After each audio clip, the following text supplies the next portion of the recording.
ल आज चाहिँ हामी यसो खेतीपाती धानहरू पाक्यो कि नै भनेर हेर्न हिँडेको हो।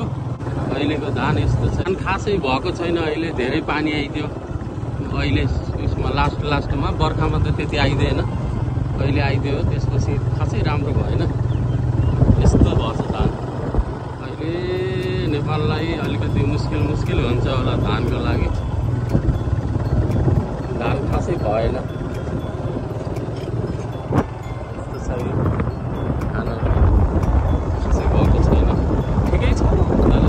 राम्रो तरिकाले चाहिँ भएन। हामी चाहिँ टक्क अहिले हाम्रो खेतमा धान कस्तो भयो भनेर हेर्न हिँडेको हो। आइपुग्यो खेतमा, धान हेर्नु पर्यो। धान त अगाडि मात्र पसाछ त। यो हाम्रो खेतको धान हो। यस्तो छ, खासै पसा छैन। अहिले चाहिँ खासै नहोला जस्तो छ। हेर्नु, अहिले चाहिँ धान भएन।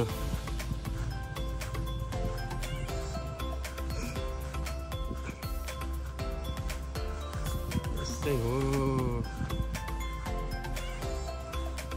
कोहीको पाकिसकेको छ। रमाइलो दृश्य हेर्नुहोस्।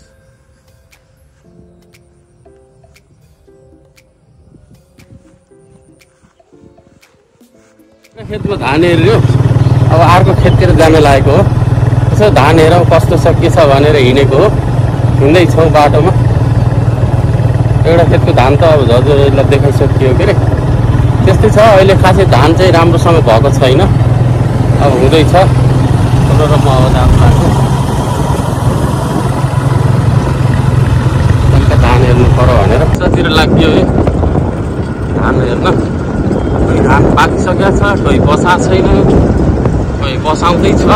खै के हो अहिलेको धान चाहिँ त्यस्तै छ। यस्तो छ। यो त राम्रो रहेछ धान। यहाँ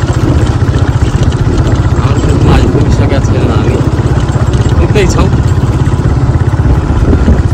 धान पनि हेर्नुपर्छ, आफूले गरेको खेती पनि हेर्नुपर्छ भनेर यसो धान हेरौँ उतातिर कस्तो छ के छ। दसैँ लागिसक्यो, सबैलाई दसैँको धेरै शुभकामना। दसैँ राम्ररी मनाउनु होला। दुई पनि घर छन्,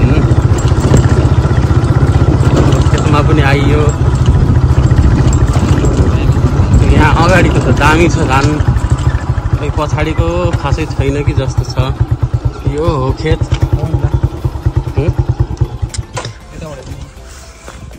अब खेततिर घुम्न पर्यो, कस्तो छ के छ धान। यहाँ अगाडि त राम्रो छ के अरे, पछाडि छैन। धान त ठिकै छ अगाडि त के अरे। हेर्दै तलसम्म पुग्नु पर्यो। यो धान हो, यो हाम्रो खेतको धान हो है। धान त ठिकै छ अगाडि त। यो गरामा त एकदम राम्रो रहेछ। यो त पियालै छ त। पानी त पाक्न लागेछ। ल यो पनि राम्रै रहेछ धान त। धान ठिक छ खेतको। अब यही हो खेत। त्यति नराम्रो चाहिँ भनिन्न यतिको धानलाई। अहिलेको सिजनमा यो धान भनेको ठिक हो, एकदम राम्रो धान हो होइन। अहिलेको सिजन एकदम सुक्खायाम धेरै भयो, साउनभरि पानी आइदिएन, त्यसैले खासै धान राम्रो चाहिँ भएको छैन। तर यहाँ चाहिँ ठिकै छ धान। यतिको धानलाई नराम्रो भन्न चाहिँ मिल्दैन। धान राम्रै छ। अब लगभग पाक्ने बेला पनि हुन लाग्यो धानको। पाक्दैछ। ठिक छ धान, राम्रो छ एकदम। पानी त अब हुन्छ, पानी पनि छ खेतमा। अब धान अब लगभग पाक्ने बेला हुन लागिसकेको छ। अब धान पनि हेर्नु। दसैँपछि काट्नै हो। यहाँ चाहिँ यतिखेर खाली भएछ। पानी पनि बढी भयो होला। यो पुरै जति देखाउँदै हिँडेको छु यो पुरै हो। 12 कट्ठा हो। कति कट्ठा? 12 कट्ठा हो। 18 कट्ठा हो खेत। 18 कट्ठा खेतमा धान रोपेको। त्यही हेर्दै जानु, त्यो पुरै हो के अरे। अब पहिला जस्तो त फल्या छैन के अरे अहिले, त्यही पनि ठिकै छ, राम्रै छ। यो हो, यो धान चाहिँ, यो धानलाई के भन्छ अरे? गोरखनाथ हो। यो धान चाहिँ के, यो धान के हो? यो सामा हो, यी पसाद छैन। यो गोरखनाथ हो। यो त धान त राम्रो छ त। एकदम धान ठिक छ। त्यही होस्, धान पाकिराखेको छ। दसैँपछि काट्ने हुन्छ होला जहाँसम्म धान। यताको पुरै पाकेछ। ठिक छ, चलो। यहाँ खाल्टो छ कि? हेर्दै हेर्दै यताको धान पाकिसकेको छ। धान पनि उयो गर्नुपर्छ, हेर्नुपर्छ। खेत लगाइसकेपछि राम्रोसँग के छ कस्तो छ भनेर घुम्नुपर्छ।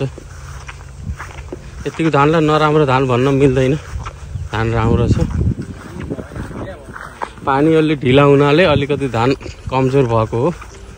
र पानी साउनभरि पानी आइदिएन। पानी नआउनाले धान चाहिँ अलिकति कम भएको छ। तर पनि ठिकै छ। यतिको धानलाई छ्या भन्न चाहिँ हुँदैन, मिल्दैन। राम्रो छ, ठिक छ। अब पाक्ने लगभग अब दसैँपरि नै काट्ने हुन्छ होला। दसैँपरि काटिन्छ होला सायद भन्ने कुराहरू हामीले बुझ्दैछौँ। अब लगभग प्यालो भएको छ के अरे। हजुरहरूलाई धान कति आउँछ त्यो पनि म जानकारी गराउने छु। हेर्दै गर्नु होला मेरो भ्लग। धान आज सबैलाई यसो खेतको भिजिट गरौँ भनेर आएको हो। खेत भिजिट गर्दैछौँ। धान ठिक छ। धान गरेपछि हुन्छ हुन त। अहिले चाहिँ अलिकति उसले चाहिँ ठग्यो। यो चाहिँ सामा धान हो। अलिकति मौसमले चाहिँ ठग्यो धानलाई। पहिला जस्तो छैन। पहिला एकदमै राम्रो हुन्थ्यो धान। अहिले चाहिँ मौसमले ठग्नको कारणले त्यति राम्रोसँग चाहिँ फल्न पाएन। पानी आइदिएन समयमा। पानी नआउँदा सुक्खा आमले गर्दाखेरि यस्तो राम्रोसँग चाहिँ धान भएन। त्यही पनि ठिक छ। यतिकोलाई छि भन्न मिल्दैन। मैले आज धान हेर्न आएको। यो मेरो जेठ छोरो हो। छोराले मैले आज यसो खेतको भिजिट गरौँ, धान हेरौँ भनेर आएको। धान हेर्दैछौँ। हजुरहरूले पनि यसो हेर्नु कस्तो हुन्छ के हुन्छ। धान चित्तबुद्ध अलि चित्तबुद्ध चाहिँ भएन, किनकि पानी सुक्खा धेरै भयो नि त। त्यसैले